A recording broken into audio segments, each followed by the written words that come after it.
था, नई कहानी लिखने वाले रचनाकार अनेक मौजूद हैं,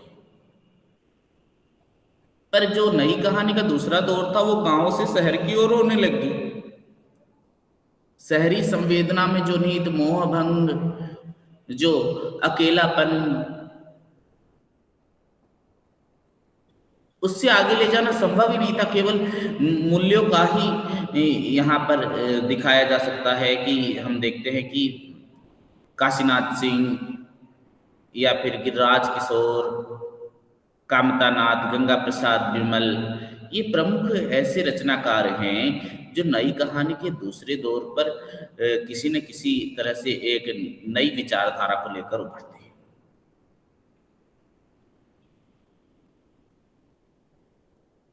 और इस समय जो घटना हो रही थी, जैसे हम भारत पाकिस्तान के साथ 2 युद्ध भी हुए थे स्वाधीनता के बाद, चीन का हमला हुआ, नेहरू की मृत्यु हुई, तो कांग्रेस से मोहभंग के अथवा एहसास का कारण भी वास्तविक विकल्प कोई नहीं था।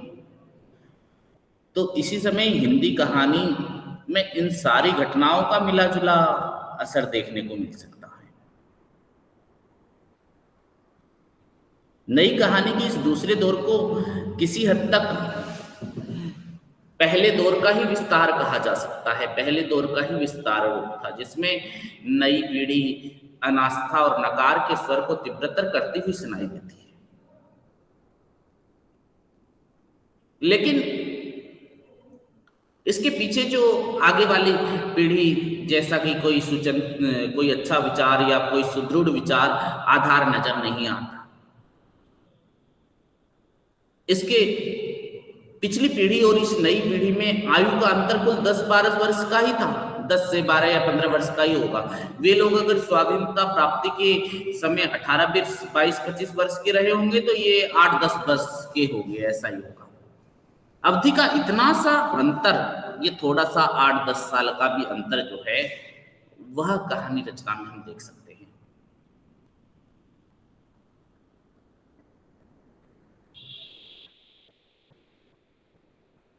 आज स्वाधीनता प्राप्ति के समय जो रचनारत थी युवा पीढ़ी, उनके सामने नई निर्माण, विकास हो या नीतियों के तहत, तो एक नष्ट होते हुए समय या समाज और संस्कृति को बचा रखने का मोह था, या नए आते हुए परिवर्तन को दर्ज करने की इच्छा हो।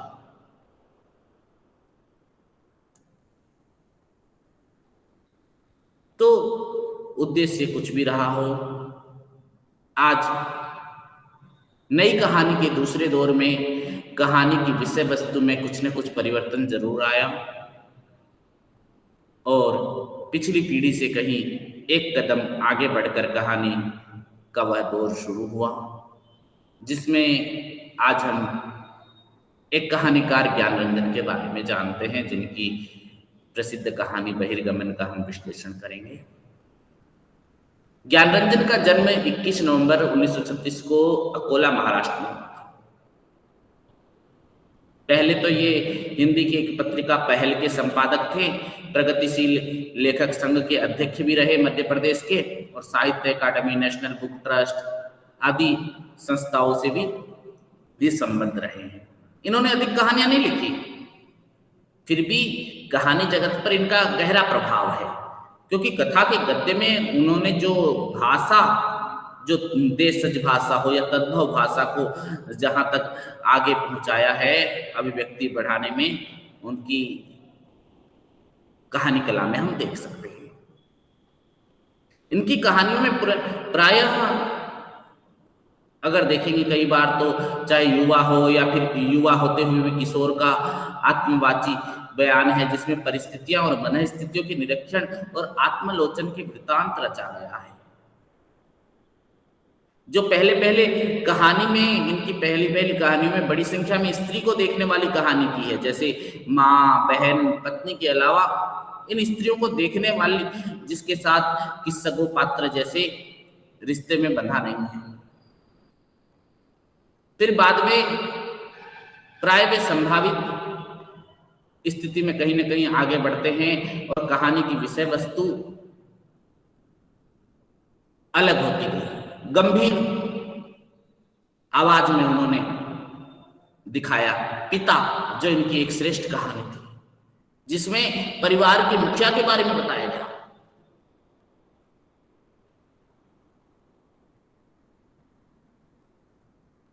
पिता जो है, कहानी किस तरह से पिता को वह सम्मान के बदले बदले जो है खींच या झुंझलाहट को दिखाना उनका मकसद रहा है।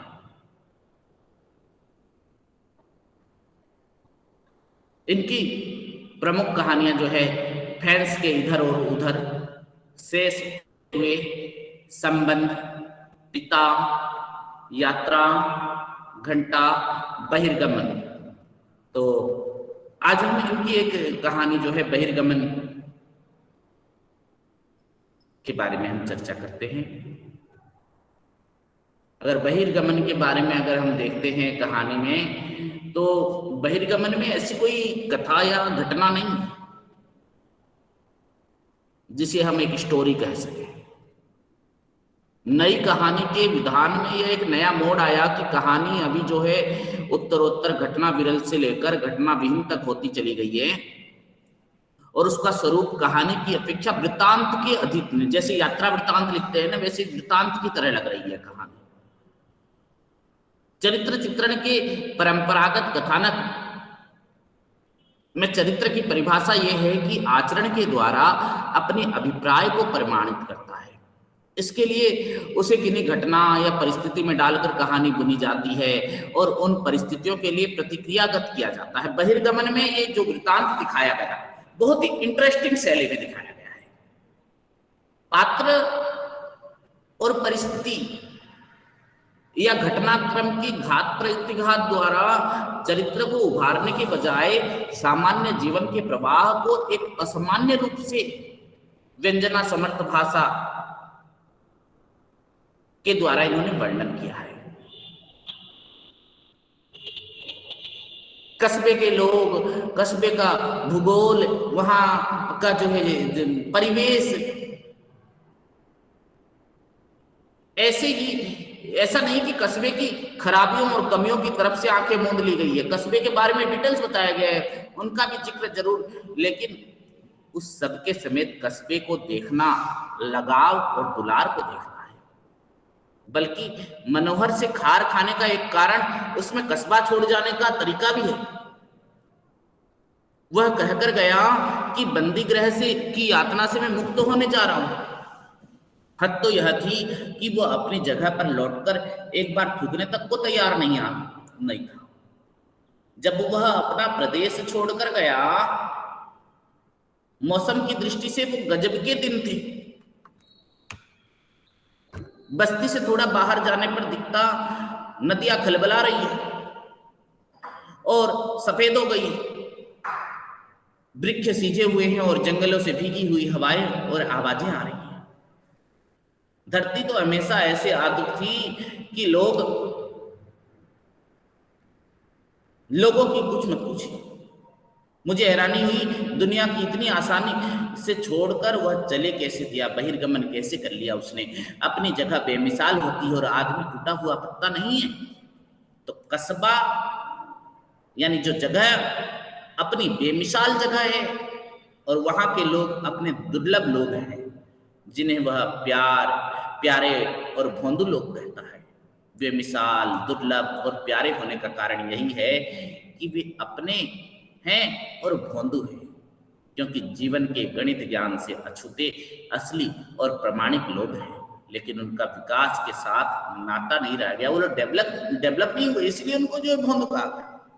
इसलिए हमें अपना पूरा प्रदेश बीमार, सिकुड़ता हुआ और वास्तविक दुनिया से भिन्न लगने लगा। इसलिए हम बहिर्गमन करने लगे। ये वास्तविक दुनिया क्या है, इसकी कुछ बिखरी हुई अफवाहें हमारे पास बाहर से आया करती है। विकास के साथ नाता रखने का अर्थ वास्तविक दुनिया का अर्थ बदल जाना है। जैसे खरे सिक्के को खोटे सिक्के चलन के बाहर फेंक देते हैं,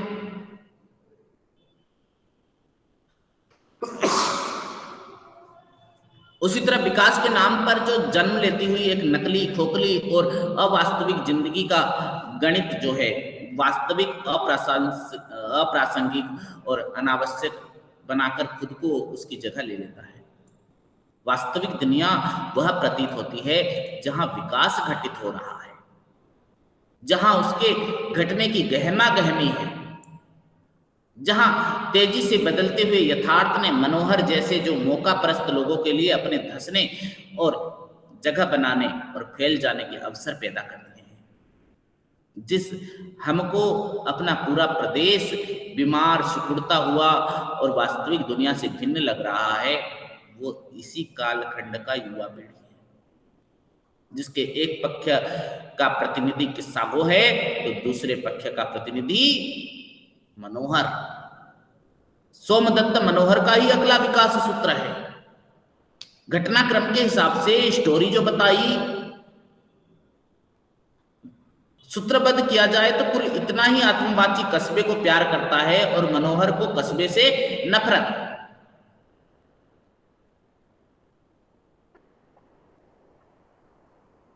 दोनों ही की अलग अलग वजहों से कस्बा छोड़कर शहर जाते हैं।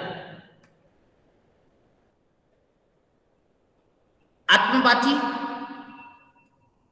रोजी रोटी के लिए मनोहर जीने के लिए नए प्रदेश और लोगों की तलाश करता है, बहिर्गमन करता है बेकाबू होकर, क्योंकि कस्बे में रोमांच मुर्दा हो चुका है।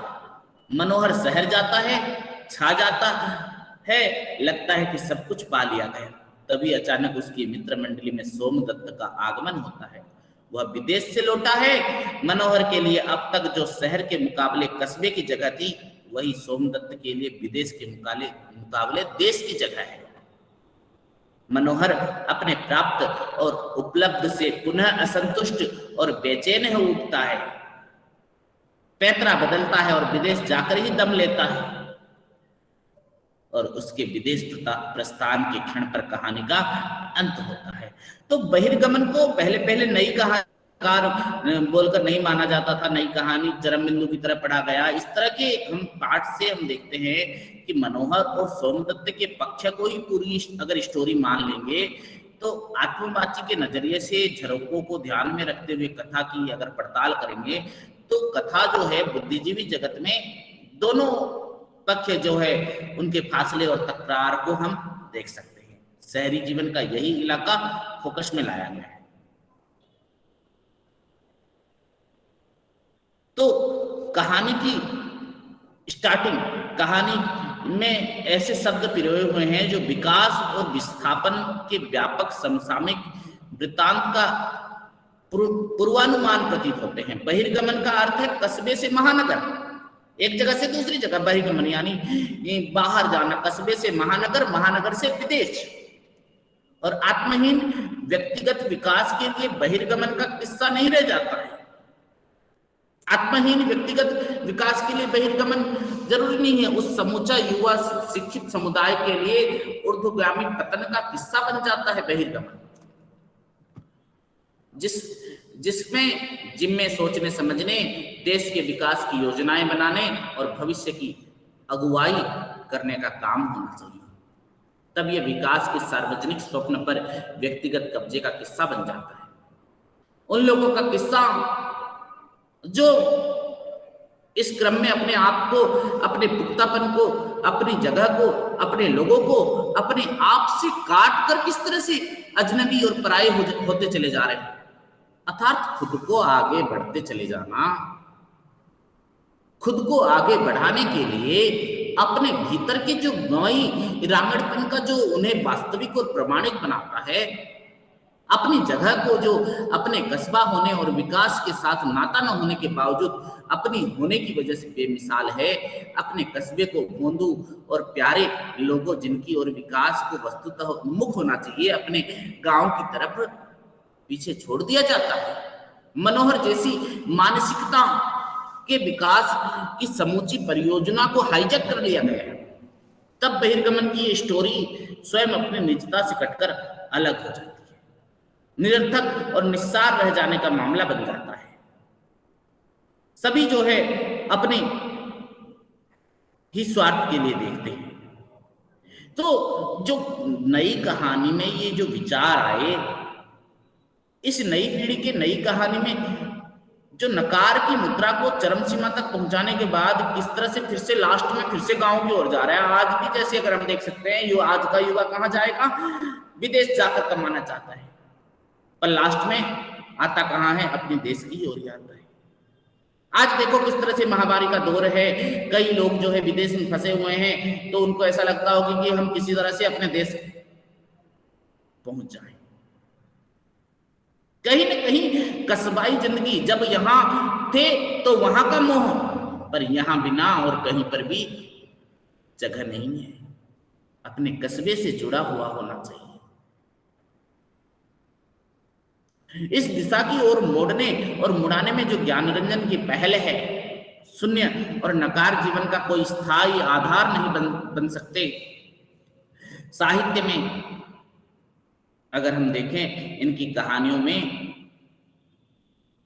इनकी वृत्तांत शैली घटनाक्रम का स्थानापन्न बन जाती है और सूत्र वाक्य में अनेक परतीय अर्थवत्ता समाई हुई है।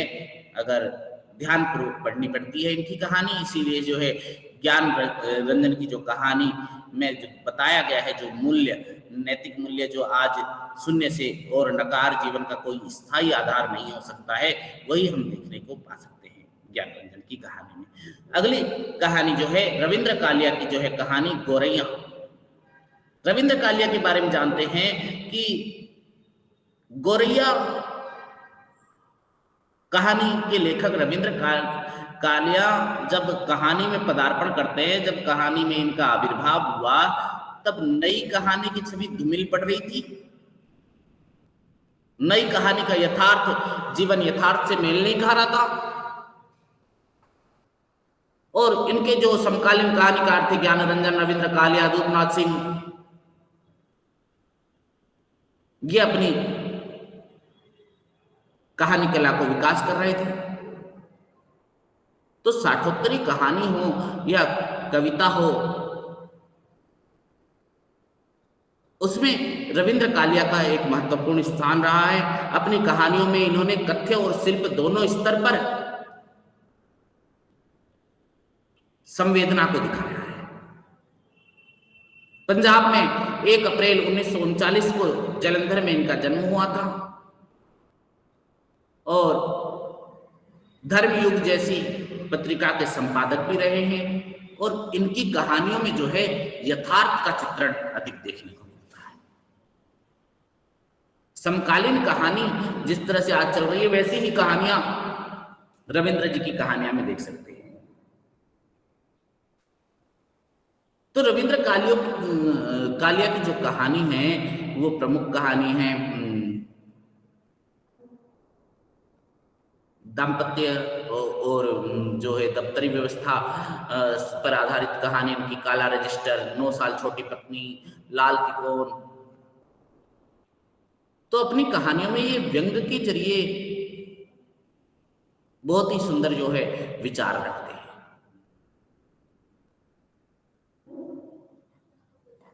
तो इसी प्रकार जो समकालीन कहानी के पुरोधा है रविंद्र कालिया, उनकी जो कहानी है गोरैया, सांप्रदायिकता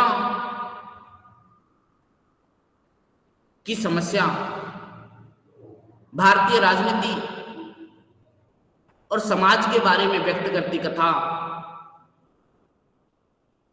सांप्रदायिकता की समस्या देश की राजनीति और समाज में व्याप्त गई ऐसी बीमारी है। सांप्रदायिक जो भेदभाव है, हिंदू मुस्लिम, अंग्रेजों की साम्राज्यवादी नीति ने किस तरह से हिंदू मुस्लिम के बीच सांप्रदायिक वैमनस्य की ऐसी दीवार खड़ी कर दी कि जो देश में भाई भाई की तरह रहता था हिंदू मुस्लिम, जो गंगा जमुनी संस्कृति की धारा प्रवाहित होती थी, स्वतंत्रता के समय हिंदुस्तान और पाकिस्तान के रूप में जो राष्ट्रों का गठन, ये समस्या का हल नहीं निकल पाया। आजादी के बाद जब सांप्रदायिक दंगे होते रहे, चाहे वो बाबरी मस्जिद हो या फिर गुजरात का नरसंहार हो, साहित्यकारों ने इसी समस्या से जूझते हुए अपनी कहानियां लिखी और इंसानी भाईचारे पर एक से एक सशक्त और मार्मिक कहानियां लिखी, चाहे वो उर्दू हो, हिंदी हो या पंजाबी हो या बंगला हो। जैसे कृष्णा सोबती का सिक्का बदल गया कहानी, बिस्म सहानी की कहानी अमृतसर आ गया, मोहन राकेश की मलबे का मालिक कहानी कल हमने चर्चा की थी, कमलेश्वर की कितने पाकिस्तान, मंटो की तोबा टेक सिंह भी पढ़ेंगे हम, महेंद्र सिंह सरना की हीरामृत। तो ये जो प्रमुख मार्मिक कहानी बनाई, इसमें क्या थी, सांप्रदायिकता की समस्या को ही दिखाया गया था। तो रविंद्र कालिया तो इससे अछूते रह सकते थे। रविंद्र कालिया भी अपनी गोरैया कहानी के माध्यम से सांप्रदायिकता की समस्या से जूझते हुए सामान्य आदमी के बीच सौहार्द और भाईचारे को प्रकाशित कर सांप्रदायिकता की मनोवृत्ति पर गहरी चोट करते हैं। सांप्रदायिकता की समस्या पर लिखी गई तो बहुत सारी कहानी है, पर गोरैया कहानी अपनी एक अलग रूप से पहचान रखती है। परिवेश चित्रण और गोरैया जो चिड़िया है, छोटी वाली चिड़िया के प्रतीक से जो कहानी बताई, कहानी में विचार इस रूप से थोपा हुआ है कि आरोप नहीं लगाया जा सकता उस पर। अपने शिल्प के जरिए गोरैया जो प्रतीक है अमन का, इंसानियत का जो प्रतीक है गोरैया चिड़िया, सांप्रदायिक दंगों और उत्पाद के बीच मानवता की तलाश का, सांप्रदायिकता के जेठ की दोपहरी से तपते लू संतप्त वातावरण में दोपहर के घनघोर सन्नाटे में उसकी आवाज पेड़ पौधों के ऊपर तितली की तरह थिरक रही थी। कहानी का आरंभ ही जेठ की तपती और दोपहरी के चित्रण से आरंभ होता है, किंतु दोपहर की भयंकर गर्मी के चित्रण द्वारा लेखक का जो अंतर्निहित भाव है पूरे देश में फैली जो है सांप्रदायिकता की लपटों के ताप से है, जिसमें गोरैया की आवाज एक शांति की आवाज का सुकून लेकर आती है। पत्ता तक नहीं हिल रहा था, लू के थपेड़े घने पेड़ों के बावजूद बदन पर आग की लपटों की तरह लपलपा रहे थे। इस खौफनाक मौसम में बस एक ही राहत थी, गोरैया की मधुर आवाज। गोरैया का यह शांति प्रतीक अगले ही पैराग्राफ में स्पष्ट हो जाता है और कहानीकार गोरैया के इस रूप को प्रस्तुत करता है कि गोरैया चुप हो जाती है तो लगता है पूरी कायनात धू-धू जल रही है, अभी सब कुछ जलकर राख हो जाएगा। गोरैया बोलती तो लगता है अभी प्रलय बहुत दूर है, पृथ्वी पर जीवन के चिन्ह बाकी हैं। धू-धू जलती कायनात में गोरैया का ये रूप शांति कपूत सा पाठक के मन में उतर जाता है। तो मनुष्य अपने अपने धर्म संप्रदाय की मान्यताओं को किस प्रकार से दूसरों पर थोपना चाहता है, इसके प्रमाण स्वरूप गोरैया की आवाजें में अपने अपने धर्म संप्रदाय के नारों की प्रतीति खोजी जाती है। गोरैया हर हर महादेव कह रही है, गायत्री मंत्र का जाप कर रही है या वेद की ऋचा पढ़ रही थी, यह हिंदू मन की मान्यता है। गोरैया के स्वर में अल्लाह अकबर, नाराए तकरीर, अल्लाह अल्लाह की रट सुनना मुस्लिम मन का भरम है, तो सिख मन की परिकल्पना है कि उसमें वाहिगुरु जी दा खालसा वाहिगुरु जी की फतेह की आवाज सुनकर खालिस्तान की मांग कर रही है। इस वातावरण चित्रण को उस स्थिति का बोध होता है जिसमें यह देश विभिन्न प्रकार की सांप्रदायिक मांगे, इच्छाएं और संकल्पों को वाणी देती है। थोड़ा आगे चलकर कहानी में लेखक अपना मंतव्य स्पष्ट करता है और कहता है कि कहानीकार ये कहना चाहते हैं कि जब इंसानों के दिल में तरह तरह की खुरापातें जन्म ले रही है तो पेड़ पौधे हो चाहे जीव जंतु हो, कैसे वो निरपेक्ष रह सकते हैं। ये भी तो उसी वातावरण के अंदर है जहां तो लू से भी तेज चिलचिला रही थी सांप्रदायिकता, या दुश्मनों के मकान की छतों पर छोटी छोटी पताकाओं के रूप में फहरा रही सांप्रदायिकता। इस जहरीले माहौल में छोटी सी गोरैया कैसे बेदाग रह सकती है। अभी भी इसकी आवाज से अगर हमें पता चलता है कि ये संक्रमण से मुक्त है, तो पंजाब में आतंकवाद जिस रूप से फैल रहा था वो भी सांप्रदायिकता का एक रूप था। उसको वहां मनाए जा रहे घल्लूघारा से व्यक्त कर दिया गया है। वास्तव में ये सब देश में जगह जगह हो रही खुराफातों की है। गौरैया अपने घोंसले के लिए तिनके इकट्ठा कर रही थी। लेखक की सोच में आता है कि गौरैया घोंसले के लिए घास के तिनके नहीं, रामशिला इकट्ठे कर रही थी। कहानीकार पाठक को एकदम रामलला के मंदिर निर्माण का प्रकरण से जोड़ देता है। पूरे देश में रामलला के मंदिर निर्माण के लिए जिस प्रकार का धार्मिक उन्माद कार्य कर रहा था, गौरैया के तिनके के माध्यम से इस ओर इंगित किया गया है। दूसरे ही क्षण उसे समीप की ही मस्जिद की याद आती है। वही हनुमान मंदिर है। वस्तुतः कथाकार उस सांझी संस्कृति की ओर ध्यान दिलाना चाहता है जो पूरे देश में जो है मंदिर मस्जिद सदियों के साथ साथ अपना अस्तित्व बिना किसी संकट में बनाए हुए थे। चाहे वो काशी हो, चाहे मथुरा हो, कितने भी शहर क्यों न हो, सदियों से धार्मिक आस्था के केंद्र इसी रूप में खड़ी है। एक दूसरे के अस्तित्व को चुनौती दिए बिना तो आज यह रामलला मंदिर निर्माण और बाबरी मस्जिद का लकड़ा क्यों उठ खड़ा हुआ है। आज अगर हम देखते हैं, शांति और साझा संस्कृति की प्रतीक गौरैया धर्म के पचड़े में पड़ना ही नहीं चाहती। वो सांप्रदायिकता जानती ही नहीं है। वह अपने लिए एक सुंदर घोंसला बस बनाना चाहती है। घोंसला बनाकर गौरैया उस घर की जो है सदस्य बन जाती है। और कथावाचक नरेटर वार्तालाप करते हैं कि यहाँ कहानी लोक कथा के स्तर पर उतर आती है। उन दोनों के बीच प्यार भरी सी गुफ्तगू होती है। दरअसल उससे दोस्ती होने के बाद मेरा समय अच्छा बीत रहा था। गौरैया भी परिवार में घुल मिल गई थी। उसने 2 नन्ही गौरैया को जन्म दे दिया। उसके जन्म पर घर में उत्सवी माहौल हो उठा था। कितने मैसेज करोगे। तो एक दिन गौरैया सुबह से गायब हो जाती है। उसके बच्चे अकेले पड़े थे। कहानी में जो मैं पात्र है उसको उसके गौरैया की बच्चे की फिक्र हो जाती है। उसे गुस्सा आता है कि वो अपने नन्हे मुन्ने के प्रति इस कदर निर्दयी हो सकती है। जब वो पत्नी को वो स्थिति बताता है तो व्यंग के उन्हें बोतल में दूध पिलाने की बात कहती है। दूध नहीं पिला देते तुम? तो मैं चिढ़कर किस्सा तोता मैना की शैली में कहता है, सब औरतें स्वार्थी होती है गौरैया की तरह। फिर कहानी उन विवरणों में जाती है किस प्रकार गौरैया और बड़ा बच्चा घोंसले से गायब हो गए थे। छोटी गौरैया अकेली रह जाती है और उन दोनों के गायब हो जाने पर मैं कुछ ऐसा परेशान हो रहा था जैसे पत्नी और बेटी घर से गायब हो गए। गौरैया का पूरे खानदान में से मैं की अनबन हो गई थी। एक शाम को मैंने देखा कि पूरा घोंसला खाली पड़ा है। उसमें चिड़ै का भूत भी नहीं था। थोड़ी देर बाद उसे गौरैया का पूरा परिवार मंदिर के कलश पर निर्धन भाव से बैठा हुआ देखा गया। तीनों अत्यंत मौज मस्ती से वहां बैठी पिकनिक मना रही थी। उसके मन में क्वेश्चन आया कि चिड़िया मंदिर के कलश पर ही क्यों बैठी है। इस कारण की खोज इस रूप में करता है क्योंकि इन्होंने एक हिंदू के घर जन्म लिया है। कुछ संस्कार जन्मजात होते हैं। ये अकारण ही नहीं है कि विश्राम के लिए इन्होंने मंदिर को चुना है। वस्तुतः ये जो मैं कैरेक्टर है, मैं के अपने ही दिमाग का फितूर है। उसकी पत्नी ने बताया कि थोड़ी देर पहले ही मस्जिद के गुंबद पर बैठी थी। ये लाउड स्पीकर के अजान के स्वर पर उठे तो उड़कर मंदिर के कलश पर आकर बैठ गई। तो कहानी यहाँ सोच को एक झटका सा देती है कि धर्म संप्रदाय की ये जो चौहद्दियां हैं मनुष्य की खुद ही बना रहा है।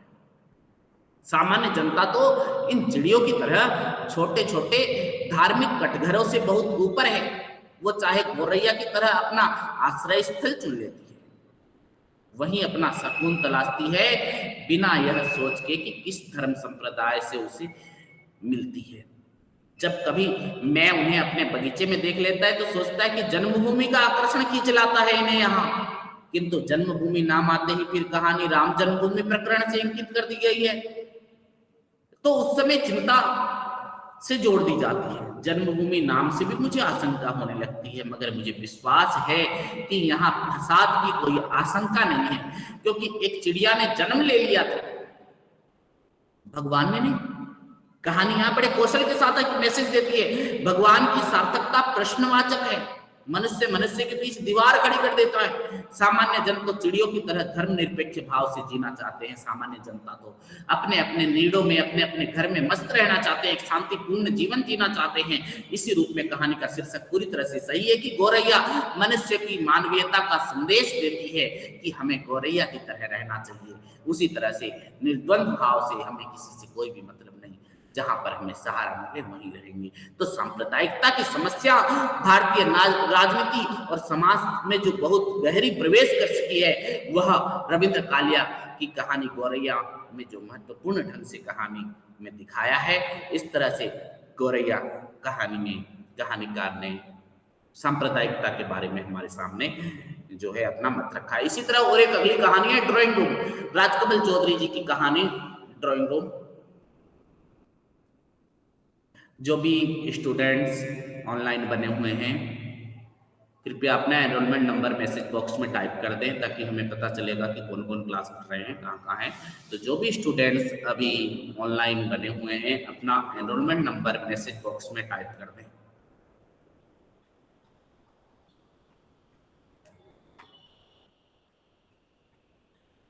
राजकमल चौधरी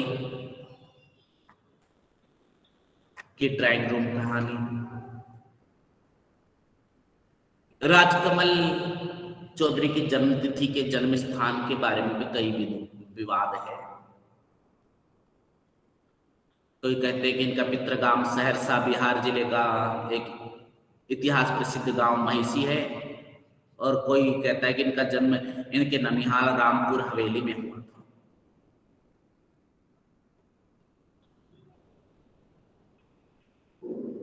राजकमल चौधरी एक दृढ़, तेजस्वी, मनमोजी स्वभाव का व्यक्तित्व,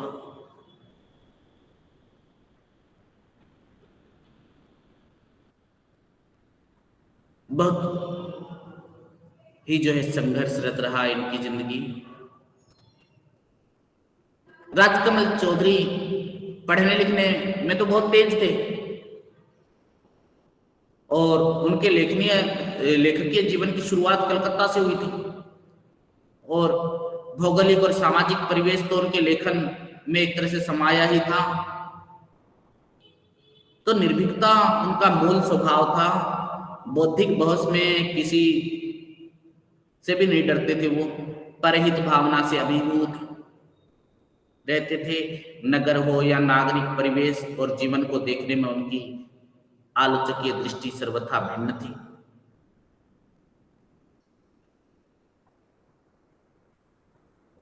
मैथिली में उनकी कोई एक प्रारंभिक पांडुलिपि उपलब्ध नहीं है, ऐसा माना जाता है। मैथिली के पहले इनकी कोई कहानी छपी थी, ऐसे बोलकर माना जाता है। पर कलकत्ता से इनका लेखन प्रारंभ हुआ था।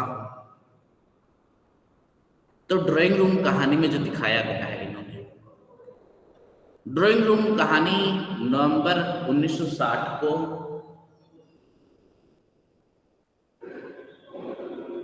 जागृति पत्रिका में प्रकाशित हुई थी।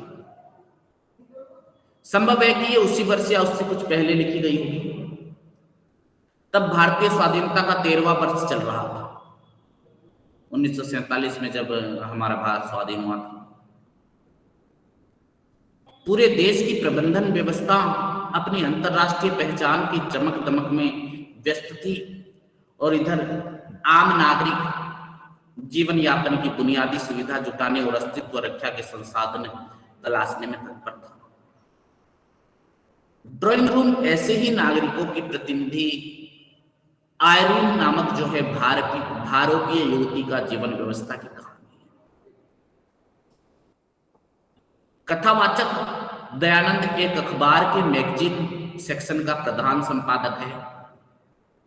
दिए गए विवरण के अनुसार कथा नायिका आयरीन ठाकुर उस अखबार में दयानंद के अधीनस्थ वीमेन सेक्शन के प्रभारी की कुल 300 रुपये प्रति महीने की नौकरी पाने की अभिलाषी है। आयरीन ने दयानंद से परिचय बनाकर उन्हें अपने घर बुलाया है ताकि वे प्रभावित होकर इस नौकरी के लिए उसका नाम रिकमेंड करते हैं। आयरीन एक दिवंगत उच्च पदस्थ वायुसेना अधिकारी की बेटी है जो उच्च वंशीय ब्राह्मण थे। और आयरिन की माँ कैथरीन सर फ्रांस आपका की आवाज, बेल्जियम। हाँ सुजाता जी। सर आवाज, सर साउंड बिल्कुल नहीं आ रहा, ये स्टार्टिंग से ही समझ नहीं आया। पता नहीं मुझे ही नहीं आ रहा या किसी को भी नहीं आ रहा। शुरू आवाज तो से हमको साफ तो है, क्लियर। आवाज साफ है। हाँ जी, ड्राइंग रूम का जो राजकमल चौधरी के बारे में सर बताया, कुछ नहीं सुना है हमने। ठीक है, तो फिर से बता दे रहा हूँ। आज तो वैसे भी समय की कमी है, आज थोड़ी मेरी एक मीटिंग भी है। ठीक है, मैं बता देता हूँ।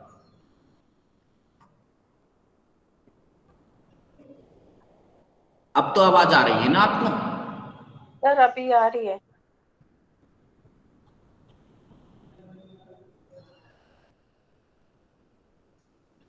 तो राजकमल चौधरी जो है हिंदी और मैथिली, ये दो भाषाओं के प्रचुर रचनाकार हैं। राजकमल चौधरी ने जो लिखा है अंग्रेजी और बंगला में भी उनके कई लेख छपे हैं। हिंदी मैथिली में लिखी छपी उनकी रचनाओं में छठे दशक में जो सामाजिक रूढ़ियां थी, पाखंड था, जो धर्मांधता थी या कुरीतियां, अत्याचार हो या राजनीतिक षड्यंत्र या बहुसंख्यक साधारण जन के साथ किए जा रहे प्रपंच हो या धोखाधड़ी, उसको सावधान नजर से देखती है। तो यानी इतने सारे विषय को लेकर लिखना, राजकमल चौधरी की कहानियों के बारे में अगर कहेंगे तो गागर में सागर भरने वाली थी। और 1967 से पहले ही लिखी गई जो कहानियां थी, इससे पहले लिखी गई जो कहानी थी, वो कई विमर्श को लेकर व्याख्याएं कर रही थी। जिस तरह से आज एक विमर्श चल रहा है, नारी विमर्श, दलित विमर्श, वृद्ध विमर्श, आदिवासी विमर्श, उसी तरह इन सब विषय को जब कहानी लिखी जा रही थी उस टाइम धर्मांधता हो या कुरीति हो, अत्याचार हो, पाखंड हो, समाज की रूढ़ियां हो, तो उनके बहुत सारे संकेत जो है राजकमल चौधरी ने अपने स्टोरी में पहले से ही दिखा दी थी। जो आज चल रहा है पुरुष मनोवृत्ति के वर्ग में किस तरह से स्त्री जीवन होता है, उसको दिखाने की चेष्टा की। तो उनका जो संपूर्ण लेखन था, चाहे कहानी हो, कविता हो, उपन्यास हो, निबंध हो, नाटक हो, वह मानव जीवन के ऊपर ही लिखा है। मानव जीवन के तीन ही आदम प्रकृतियां स्वीकार है। एक तो आत्मभूमिका, यौन पिपासा और आत्म सुरक्षा, अर्थात रोटी, सेक्स और सुरक्षा। इन तीनों की पूर्ति ही मनुष्य की मर्यादा को तोड़ता है और असभ्य और जंगली हो जाता है। इसके पलट एक बिंदु और है कि मनुष्य शक्ति चाहता है, पावर चाहता है। कोई पैसे का पावर चाहता है तो कोई पद का पावर चाहता है।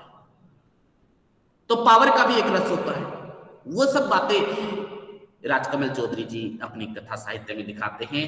और लेखक परिचय जो हमने बिहार में जन्मे ऐसे ही एक प्रतिष्ठित लेखक के बारे में जो ड्राइंग रूम कहानी बता रहा था, उसकी ओर फिर से चलते हैं। ड्राइंग रूम कहानी जो जागृति पत्रिका में छपी थी 1960 में। तो कथावाचक यहाँ पर आयरिन नामक एक भारतीय युवती की जीवन व्यवस्था की कहानी है। कथावाचक दयानंद एक अखबार के मैगजीन सेक्शन का प्रधान संपादक था। दिए गए विवरण के अनुसार नायिका आयरिन ठाकुर उस अखबार में दयानंद के अधीनस्थ विमेन सेक्शन की प्रभारी की कुल 300 रुपए प्रति मास की नौकरी पाने की अभिलाषी है।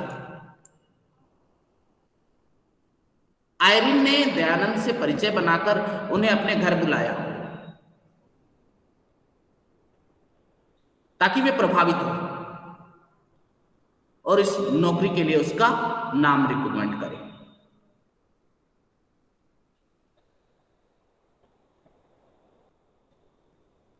आयरिन एक दिवंगत उसके पिता नहीं थे, जो एक समय में वायुसेना अधिकारी होते थे, उनकी बेटी है।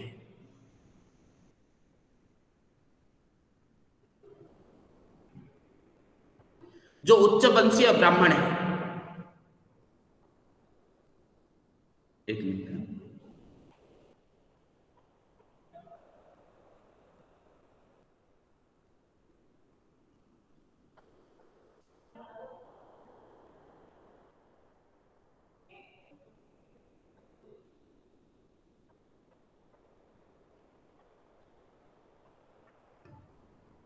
तो कथावाचक दयानंद एक अखबार के मैगजीन सेक्शन के संपादक है। दिए गए विवरण के अनुसार जो है वो ह्यूमन सेक्शन के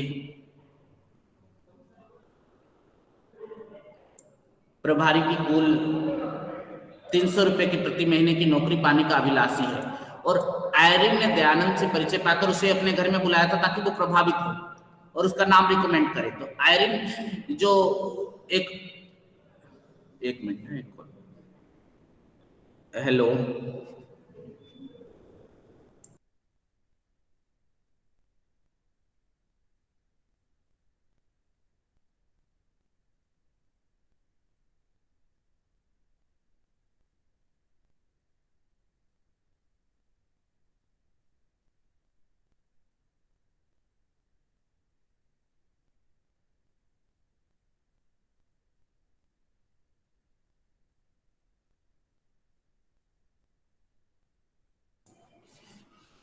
तो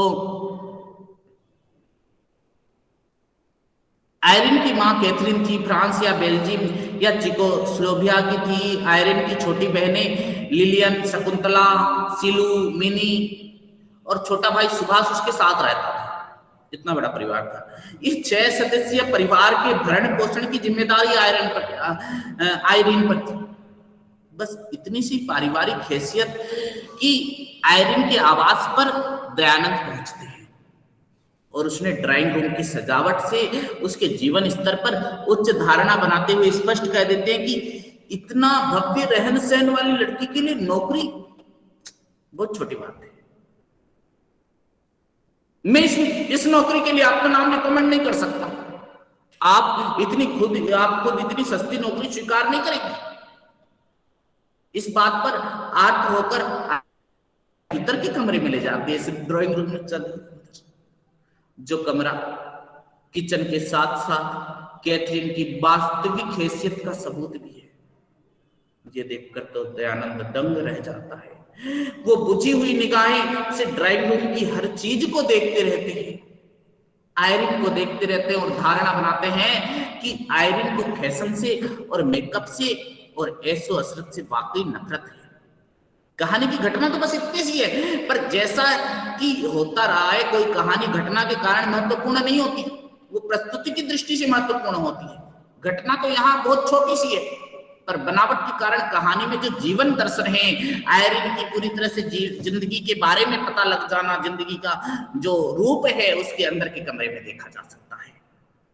तो कितनी सहज ढंग से ड्राइंग रूम कहानी में लेखक ने जो बताने की चेष्टा की है, जो स्वातंत्र्योत्तर कालीन भारतीय समाज के नागरिक का जो परिदृश्य दिखाना चाहा है, किस तरह से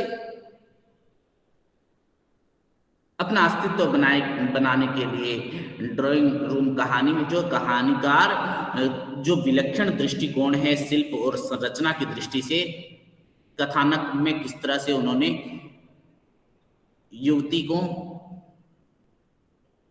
दिखाया है। तो राजकमल चौधरी जी ने बहुत ही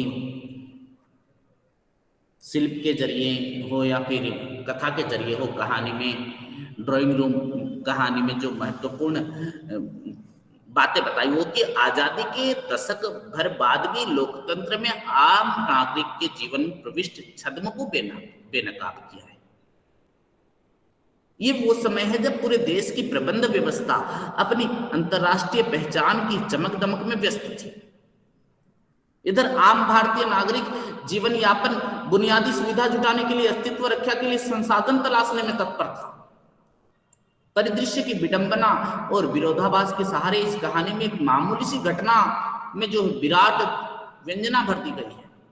जिस तरह से कहानी की नायिका है आयरिन को अपने पारिवारिक भरण पोषण के लिए नौकरी चाहिए, और वो नौकरी पाने के लिए किसी महत्वपूर्ण व्यक्ति का रिकमेंडेशन चाहिए। रिकमेंडेशन के लिए उसे उस व्यक्ति को किसी भी तरह प्रभावित करना है, चाहे वो अपने ड्राइंग रूम को सजाकर क्यों न। वो व्यक्ति कैसे प्रभावित होगा यह आयरिन को मालूम नहीं। ये उस व्यक्ति को प्रभावित करने के तरीके आविष्कार करती है। व्यक्ति उस तरीके से प्रभावित नहीं होता वो दूसरे तरीके का आविष्कार करती है। तीर एकदम सही निशाने पर लगता है। इस पूरे प्रयास में जो है विलक्षण भाषा शिल्प के साथ जो है कथाकार बिंब गढ़ते हैं और आयरिन और कथा परिदृश्य के नागरिक जीवन का जैसा चित्र यहाँ पर दिखाते हैं, वह दंग रह जाता है। तो वास्तविकता और प्रदर्शन के बीच विरोधाभास, जो प्रदर्शन होता है ना वो दूसरा है और वास्तविकता क्या है वो देखने की चेष्टा करो। ऐसा करने से मानवीय मजबूरियों की एक विडंबना के साथ यहाँ पर पेश आती है। जीवन यापन के नाटक में मनुष्य को बार बार ये नाटक खेलना पड़ता है। सामाजिक परिस्थितियों में खुद कूट करने के लिए, अपने अस्तित्व की रक्षा करने के लिए वो कई बार नाटकीय अस्मिता का संकेत देने हेतु मनुष्य पल पल जो है स्वांग रचता है। इस कहानी का विडंबना यही जो है बेहतरीन उदाहरण है। आज के समाज में ये व्यवस्था और भी लचर हो गई है। आडंबर और खोखलेपन के इस शीर्ष उदाहरण में आयरिन की चतुराई, लाचारी और लक्ष्य केंद्रित कौशल तो दिखता है, पर इसमें उसकी छवि संपूर्णता में ऊंची हो जाती है और सामाजिक व्यवस्था की घिनौनी सूरत सामने आ जाती है। तो राजकमल चौधरी जी ने कथा कौशल के विलक्षण प्रतिमान के साथ ये कहानी महत्वपूर्ण संदेश देती है। छोटे से कथ्य पर घनीभूत कौशल के साथ यह एक जानदार और प्रभावकारी कहानी है। इसी प्रकार अगली कहानी है क्लॉड इथरली, मुक्तिबोध की कहानी है, वो हम अगली क्लास में चर्चा करेंगे। आज के लिए इतना ही। आज ये कहानी रह गई, कल वाले चैप्टर में मैं इसको पूरा कर दूंगा। कल MHD 11 का 4 नंबर खंड पढ़ाया जाएगा, जिसमें एक जीता जागता व्यक्ति, सुख, हरिबिंदी और बोलने वाली औरत, क्योंकि इसमें एक खंड एक्स्ट्रा है। MHD 11 में 5 खंड है, पर इसके लिए 4 ही क्लास हमें दी गई है। फिर भी हम किसी तरह से कल इसको खत्म करने की जो है समाप्त करने की कोशिश करेंगे। MHD 11 के सारे जो है खंड को हम कल समाप्त कर देंगे। आज के लिए इतना ही, फिर नेक्स्ट क्लास में पढ़ेंगे। ठीक है? ठीक है सर। सर ये आत्र का मीन्स क्या है? आत्र होकर आयरिन उन्हें अंदर अपने भीतर के कमरे में ले जाती है। कौन सा, कितना नंबर पेज बताइए जरा मुझे। सर ये जो एक लाइन थी ना, पेज नंबर बताइए मुझे। 44 जो 44। हाँ, फर्स्ट पैराग्राफ में लास्ट की 4th लाइन। फर्स्ट पैराग्राफ की सर 4th 5th लाइन है, जिसमें वो लिखा है, इस बात पर आर्त होकर आयरिन उन्हें भीतर के कमरे में ले जाती है, जो कमरा किचन के साथ ठीक है।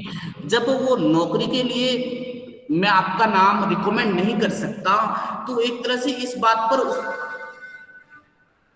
पर वो आर्त होकर यानी टेंशन होकर एक तरह से उसकी आंखें गीली हो गई जैसे, और फिर वो अपने कमरे में लेकर जाती है। नहीं तो उसकी वास्तविक स्थिति वो दिखाना नहीं चाहती थी। समझ में आई? तो जी सर, जी ठीक है, फिर नेक्स्ट क्लास में चर्चा करेंगे। ठीक है, ओके, धन्यवाद। ठीक है, आज के लिए इतना। जो पढ़ाया समझ में आया? तो सर बिल्कुल समझ में आया। ठीक है, फिर अगली क्लास में पढ़ेंगे। आज कमलेश जी शायद नए आए हैं, डालाकोटी। ठीक है, ठीक है, फिर अगली सर क्या ये रिकॉर्ड हो रहा है तो ये कहीं हम दोबारा भी देख सकते हैं क्या? हाँ, ये फिर YouTube में छोड़ा जाएगा कमलेश जी।